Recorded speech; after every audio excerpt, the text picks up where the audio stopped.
So yeah, my name is David Ducharme. I'm doing question 3 as well as 2. So for question 3, a system of inequalities and the corresponding graph are shown above. Which part of the graph could represent all the solutions to the system? And we have 4 parts that are shaded in and, that. So I copied the graph down and this is what I got. So for the first thing we're going to figure out y is greater than x.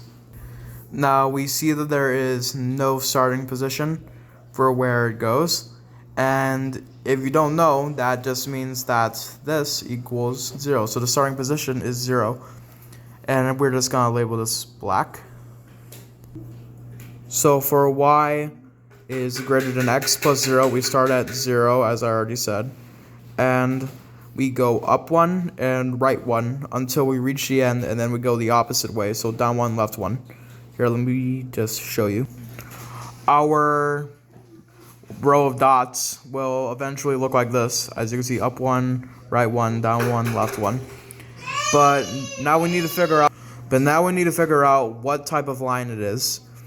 And to figure it out, we just need to look at the sign. See, if there's no line underneath it, that means it's not great. That means this is not greater than or equal to. This is just greater than. This means this is a dotted line. As you can see, I've made a dotted line, and now we can work on this one, which I will label in red. Okay, so for this one, it's also kind of easy. All we need to do is that and that, and we divide this so we can just get y by itself, right? So this goes from 3y is less than or equal to negative 4x plus 6. We now get y is less than or equal to negative 4 over 3x plus 2. So this is our new whatever it is, and we're gonna need to graph this down. So our starting position is 2, and then we go down 4, and then we go right 3. So about here. Then we need to figure out what kind of line this is. We can just imagine the other dot is here and the other dot is somewhere, I don't know, over here. We're gonna need to figure out what kind of line this is. But remember when I said that this has no line underneath it, so it's a dotted line?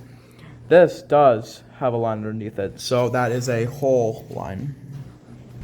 So we got the 2 crosses, but now we need to figure out where does the shaded areas go. So if we go back to the black, this is greater than x, so it's going to go up. We're going to shade up here.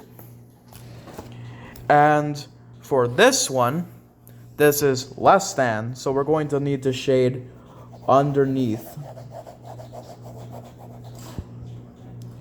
And the two places where the 2 shades intersect, which is the D section, is going to be your answer. So the answer is D. And that is how you solve question 3.